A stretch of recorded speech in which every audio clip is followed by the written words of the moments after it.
আসসালামু আলাইকুম রহমতুল্লাহ। Dear student, আশা করি সবাই ভালো আছো। আজকে আমি তোমাদের জন্য একটা ক্লাস নিয়ে এসেছি, সেটা হচ্ছে নিউক্লিয়ার কেমিস্ট্রির রেডিয়েশন রেডিয়েশন অধ্যায়টা।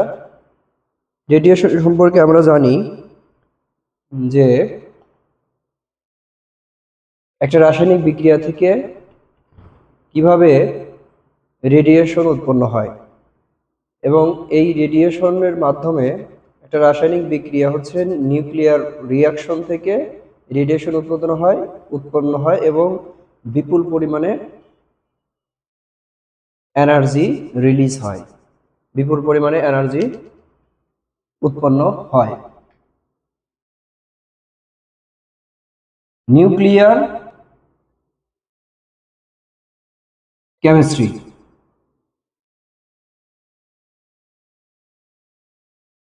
নিউক্লিয়ার কেমিস্ট্রি সম্পর্কে আমরা আজকে জানব। নিউক্লিয়ার কেমিস্ট্রিতে দুই ধরনের বিক্রিয়া সংঘটিত হয়, একটা হচ্ছে ফিশন বিক্রিয়া আর একটা হচ্ছে ফিউশন বিক্রিয়া। ফিশন বিক্রিয়া মানে হচ্ছে একটা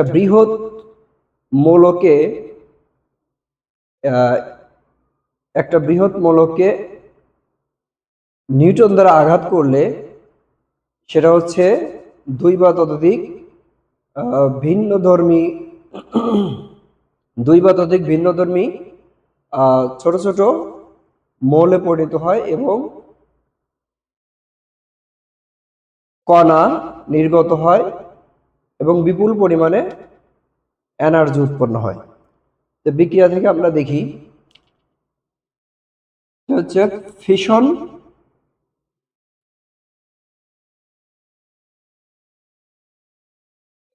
রিয়াকশন।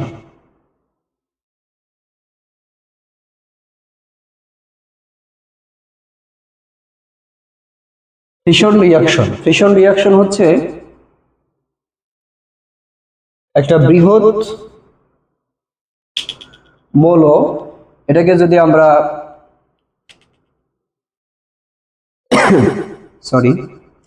যদি আমরা নিউটন দ্বারা আঘাত করি, অর্থাৎ প্রজেক্টাইল দ্বারা আঘাত করি। ইউরেনিয়াম, এটা হচ্ছে ইউরেনিয়াম 23592। এই 92 হচ্ছে পারমাণবিক সংখ্যা, আর হচ্ছে 235 এটা হচ্ছে পারমাণবিক ভর সংখ্যা। এটাকে যদি আমরা একটা নিউটন দ্বারা আঘাত করি, নিউটনের ভর সংখ্যা 1 আর পারমাণবিক সংখ্যা হচ্ছে 0। এটাকে আঘাত করলে এটা উৎপন্ন হবে হচ্ছে krypton plus barium, krypton plus barium. Krypton হচ্ছে 92 আর 36, আর বেরিয়াম হচ্ছে 14156। তাহলে আমাদের ব্যালেন্স করতে হবে, পারমাণবিক ভর সংখ্যার ব্যালেন্স করতে হবে। 235 আর 1 236, তাহলে এখানে হচ্ছে 141 আর হচ্ছে 92। তাহলে 92 আর 141 এটা যোগ করলে কত আসতেছে? এই 2 আর 1 3, অর্থাৎ 233। আর এদিকে যদি আমরা 3টা নিউটন নেই, তাহলে আমাদের ব্যালেন্স হয়ে যাচ্ছে পারমাণবিক ভর সংখ্যা। আর পারমাণবিক সংখ্যা হচ্ছে 56 আর হচ্ছে 36। 50 আর 30 80 6 6 12, তাহলে 92। আর এটা 3 সাথে 0 গুণ করলে 3 হয়ে থাকে, 0 হয়ে থাকে। তাহলে 92 হচ্ছে পারমাণবিক ভর সংখ্যা। এখানে 0, এখানে 92। সরি পারমাণবিক সংখ্যা, ভর সংখ্যা না, পারমাণবিক সংখ্যা। আর প্লাস এখানে প্রোডাক্টে বিপুল পরিমাণে এনার্জি উৎপন্ন হবে, এনার্জি এনার্জি উৎপন্ন হবে। এই এনার্জিটা হচ্ছে ফোটন এনার্জি। এই ফোটন এনার্জিটা আমরা জানি যে ফোটন এনার্জি ই, এই যে ফোটন এনার্জি ইপি দ্বারা প্রকাশ করা হয়। EP equal to H V divided lambda. এই ভিটা হচ্ছে ফ্রিকোয়েন্সি, আর আমরা জানি ভিটা হচ্ছে frequency equal to C divided lambda. তাহলে এটা দাঁড়ালো হচ্ছে সমীকরণ এইচ সি ডিভাইডেড ল্যামডা। তাহলে এনার্জি, ফোটন এনার্জি, এটা photon PH O TON, photon energy H C divided lambda. এখানে এইচ হচ্ছে প্লাঙ্ক কনস্ট্যান্ট, প্লাঙ্কের ধ্রুবক, আর সি হচ্ছে আলোর বেগ, আর ল্যামডা হচ্ছে তরঙ্গ দৈর্ঘ্য, ওয়েভলেন্থ।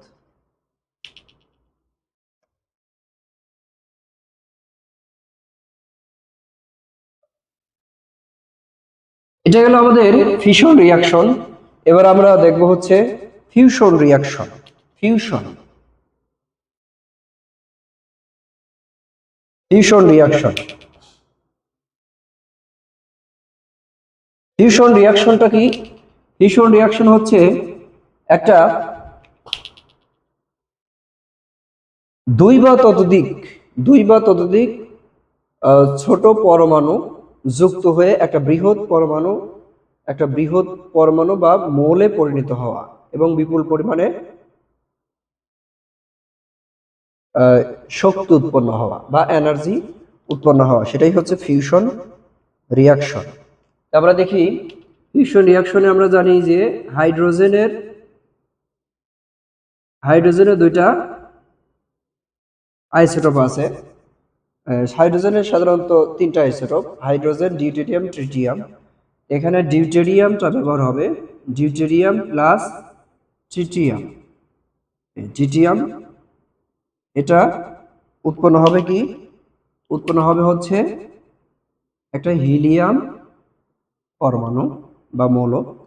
এখানে 2 আর 3 5 হয়, আমরা জানি হিলিয়ামের 4, এটা হচ্ছে পারমাণবিক ভর সংখ্যা, আর হচ্ছে পারমাণবিক সংখ্যা হচ্ছে 2। তাহলে 3 আর 2 5, এখানে আছে কত? 4, আর এখানে 1 1 2, এখানে 2। এটা হচ্ছে হিলিয়াম প্লাস এটা নিউট্রন। এখানে 4 আর 1, তাহলে 5, 2 আর 0, তাহলে 2। পারমাণবিক নিচে হচ্ছে পারমাণবিক সংখ্যা, আর উপরে হচ্ছে পারমাণবিক ভর সংখ্যা। এবার হচ্ছে এনার্জি, হচ্ছে হেভি এনার্জি, মানে অত্যন্ত এনার্জি উৎপন্ন হবে, অনেক বেশি এনার্জি উৎপন্ন হবে। এখানে এই যে নিউট্রনটা, এটা হচ্ছে তোমার ইজেক্টাইল, আর ফিশন বিক্রিয়ায় যেটা নিউট্রন দ্বারা আঘাত করা হয় সেটা হচ্ছে প্রজেক্টাইল। তাহলে হচ্ছে এখানে যে হিলিয়াম মূলটা হচ্ছে আলফা পার্টিকেল, আলফা পার্টিকেল অর্থাৎ আলফা কণা। এই ফিগারটা হচ্ছে বা এই রিয়াকশনটা হচ্ছে ফিউশন রিয়াকশন। ফিশন রিয়াকশনের চাইতে হচ্ছে অনেক বেশি শক্তি উৎপন্ন হয়, কারণ হচ্ছে ফিউশন রিয়াকশন এটার ব্যবহার করে এখনো পারমাণবিক বিদ্যুৎ কেন্দ্র আবিষ্কার করা সম্ভব হয়নি। কারণ হচ্ছে এইটা ব্যবহার হয়নি, কারণ এটা হচ্ছে বিক্রিয়াটা কন্ট্রোল করা একটু ছোট, বা বিক্রিয়া কন্ট্রোল করা এখনো যায়নি। কিন্তু ফিশন বিক্রিয়ার মাধ্যমে ইউরেনিয়াম থেকে বা প্লুটোনিয়াম থেকে পারমাণবিক বিদ্যুৎ কেন্দ্র উৎপাদন করা যাচ্ছে বা ওইটা ব্যবহৃত হচ্ছে। ফিশন বিক্রিয়ার ফলে প্রচুর পরিমাণে যে এনার্জি রিলিজ হয় সেই এনার্জি হচ্ছে বিদ্যুৎ উৎপাদনে ব্যবহার করা হয়। কারণ হচ্ছে সেখানে বয়লিং অর্থাৎ পানিকে ফুটিয়ে বা পানিকে বয়েল করে বা পানিকে বয়েলের মাধ্যমে প্রেসারাইজ করে সেটা হচ্ছে টারবাইন ঘোরানোর মাধ্যমে বিদ্যুৎ উৎপাদন করা হয়ে থাকে।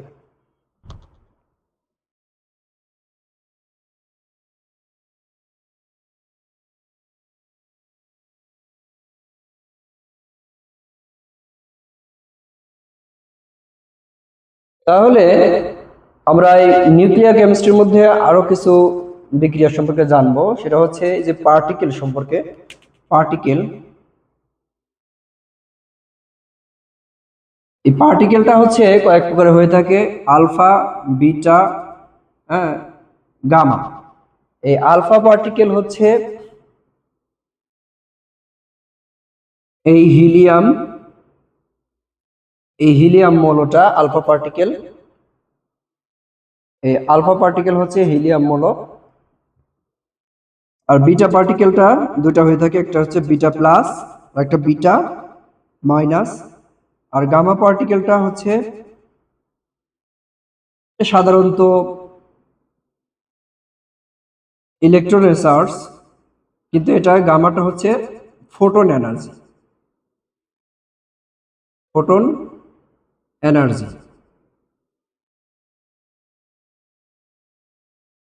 ফোটন এনার্জি এই গামাটা হচ্ছে সবচেয়ে শক্তিশালী পার্টিকেল, যেটা হচ্ছে পেনেট্রেটিং বা ভেদ্যতা হচ্ছে অনেক বেশি। এটার হচ্ছে অ্যাটেনিউয়েশন বা হচ্ছে এটা বাধাপ্রাপ্ত কম হয়। এই গামা পার্টিকেলটা এটা হচ্ছে ফোটন এনার্জি। হ্যাঁ, এটা হচ্ছে হিউজ পরিমাণের এনার্জি উৎপন্ন হয়। আর বিটা ইমিশন বা বিটা পার্টিকেল দুইটা হয়ে থাকে, একটা হচ্ছে প্লাস একটা মাইনাস। এই মাইনাসটা হচ্ছে ইলেকট্রন আর প্লাস বিটা পার্টিকেল হচ্ছে পজিট্রন। আর হিলিয়ামটা হচ্ছে এটা হচ্ছে আলফা পার্টিকেল। আরেকটা আছে এক্স রে। এক্স রেটা সাধারণত ইলেকট্রনের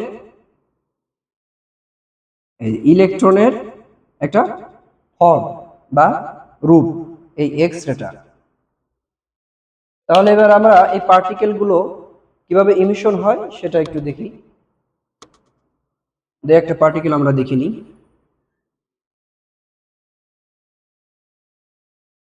যেমন হচ্ছে আলফা পার্টিকেল ইমিশন। যেমন ইউরেনিয়াম 235 92, এটা হচ্ছে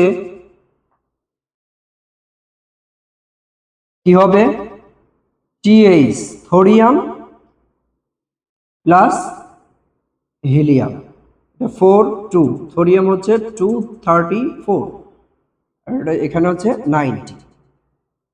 তাহলে পারমাণবিক এটা কি পারমাণবিক সংখ্যা 92, এটা 90 আর 2, তাহলে 92 হয়ে গেল ব্যালেন্স। আর 235 234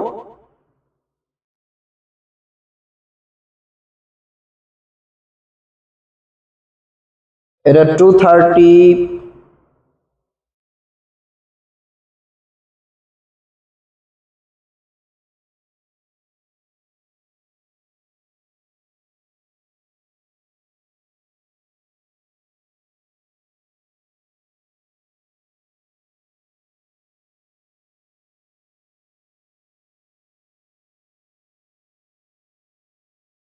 এখানে যদি একটা নিউটন অর্থাৎ প্রজেক্টাইল থাকে তাহলে এখানে হচ্ছে 236 হবে, আর 92 ঠিকই থাকবে। 236, তাহলে 236 যদি হয় এখানে 4 আর এখানে কত হয় 232, 4 আর 6, হ্যাঁ 232। এটা হচ্ছে এই যে আলফা কণা ইমিশন বা আলফা পার্টিকেল।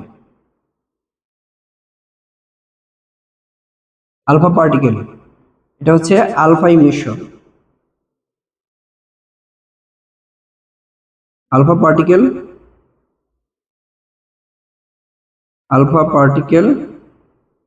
ইমিশন।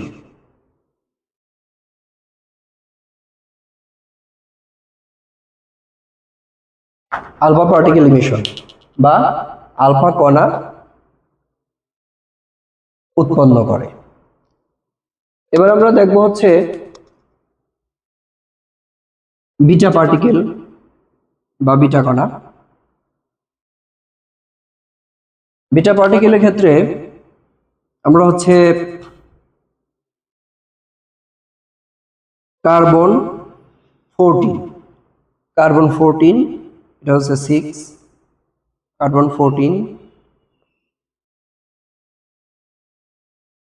এটা হচ্ছে নাইট্রোজেন 14, এটা বিটা পার্টিকেল, এখানে ধরো বিটা পার্টিকেল।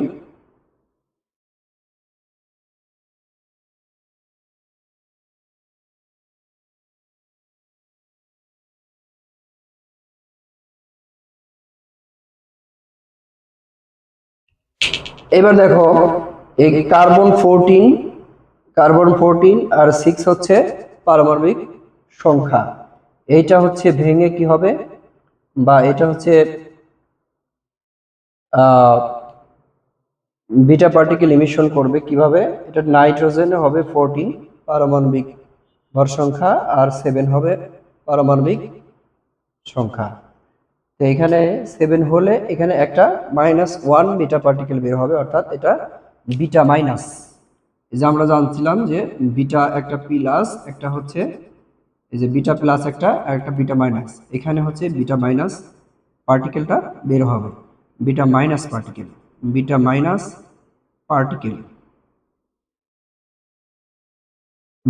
পার্টিকেল নির্গত হবে। অর্থাৎ এটা হচ্ছে সমান সমান ইলেকট্রনের সমপরিমাণ।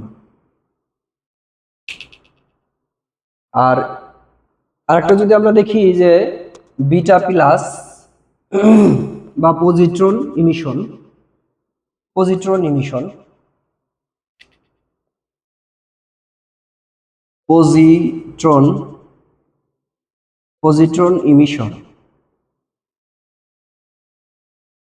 ইমিশনটা হচ্ছে কি বিটা প্লাস বা ই প্লাস ইলেকট্রন প্লাস। এটা হচ্ছে পজিট্রন ইমিশন। কিভাবে, এটা হচ্ছে অক্সিজেনের 15 8, এটা থেকে আমরা কি পাবো, নাইট্রোজেন 15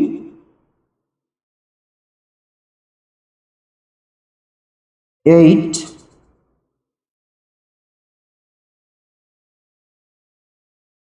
নাইট্রোজেনের 7 প্লাস 0 প্লাস 1। এটা হচ্ছে পজিট্রন বা বিটা প্লাস মিশন। এটা হচ্ছে এভাবে লেখা যায়, এই যে ইলেকট্রন +1 পারমাণবিক সংখ্যা আর ভর সংখ্যা 0। এটা হচ্ছে পজিট্রনের ফর্ম। এখানে এই ফর্মটা হচ্ছে বিটা প্লাস ফর্ম।